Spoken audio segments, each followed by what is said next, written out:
कि हमने किसानों के लिए उनकी आय कैसे बढ़े और कैसे उनके खर्चे कम हो, उसके लगातार प्रयत्न किए हैं। और कुछ प्रावधान केंद्र सरकार की ओर से आए भी थे। वो एक चैप्टर ऐसा है जो आपको पता है, हमको पता है कि कैसे मार्केटिंग में लोगों को सुविधाजनक तरीके से अपने फसल को बेचने के लिए जो कुछ बंधन बने हुए हैं उनको हटा करके और मौका मिले सबको, ज्यादा लोग खरीदा आए, ज्यादा मंडियों में नई मंडियां भी खुले, उनके रेट्स कंपटीशन में आकर के और उसकी डिमांड बढ़े, कुछ प्राइवेट प्लेयर्स उसमें आए। लेकिन वो दुर्भाग्य से 3 कानून वाला जो विषय था उसमें कई चीजें थी और किसान हित में थी लेकिन नहीं हो पाई। ठीक है, वो प्रधानमंत्री जी ने स्वयं कहा कि हम शायद उनको समझाने में कामयाब नहीं हुए।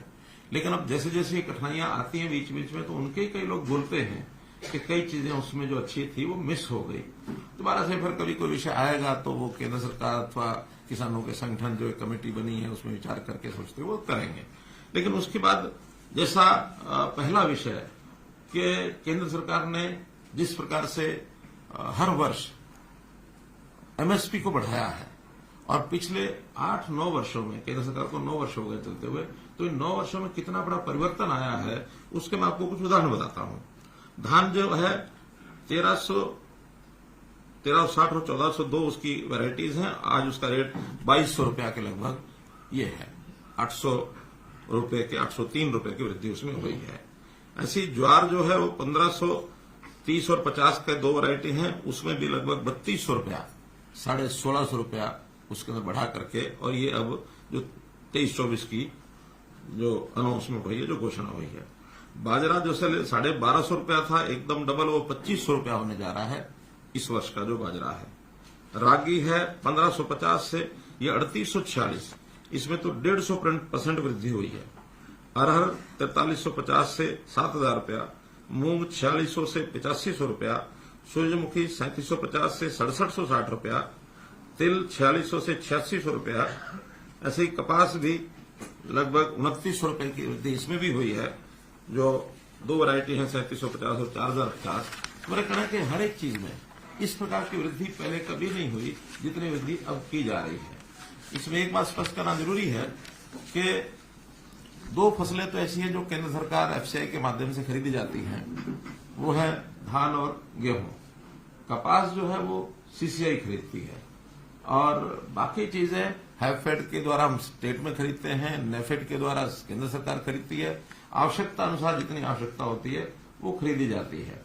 और जब भी कोई चीज खरीदने में हमको कठिनाई आती है, और वो कठिनाई का एक विषय मैं सबको आपके माध्यम से सभी को ध्यान करना चाहता हूं कि कई बार स्टेट को स्टेट ही खरीदती है, सेंटर नहीं खरीदता है, तो उसमें कठिनाई है। आसपास की स्टेट्स में रेट बहुत कम होता है, हम उसको रेट बढ़ा करके लेते हैं, तो जो आसपास की स्टेट्स का प्रोडक्ट है किसानों का, वो स्मगलिंग होकर के यहां आना शुरू होता है। हमने ये कठिनाई बाजरे में जब शुरू में ध्यान में आया, तो पहले वर्ष में हमको बाजरा जब सारा खरीदा और एमएसपी पर खरीदा, तो किसानों के माध्यम से जो उनके रिश्तेदार होते हैं या व्यापारियों के माध्यम से, आड़तियों के माध्यम से कोई ना कोई रास्ता निकाल करके और हरियाणा की मंडियों में वो सामान आके बिकने लगा। अब वहां तो 1200 रुपए का रेट, हम उसको 1900 या 2000 में खरीद रहे हैं, तो हमको लगभग उसका उस साल में 1000 करोड़ रुपया नुकसान हुआ जिन एजेंसीज ने खरीदा।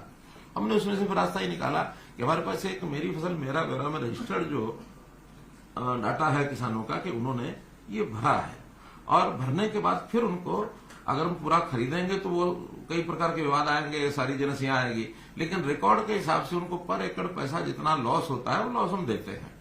बाजरा पहले साल 600 या 650 था, 650 पहले साल था, उससे पहले साल पूरा खरीदा, लेकिन अगले साल 650, उसके बाद 400 रुपये, रेट थोड़ा ठीक हो गया, 400 रुपये भी, बल्कि 450, बल्कि लास्ट में तो जो 450 दे करके जो बाजार में बिका वो एमएसपी से भी ज्यादा हो गया। बहुत लोग तो थोड़ा सा रोक के चलते हो, फिर काफी रेट आगे भी बढ़ता है। प्रारंभ में रेट कम होता है मंडियों में, बाद में कंपटीशन आ गया या जब अवेलेबिलिटी कम होती है, सरकार की एजेंसियां भी समझ जाती हैं तो रेट बढ़ते हैं।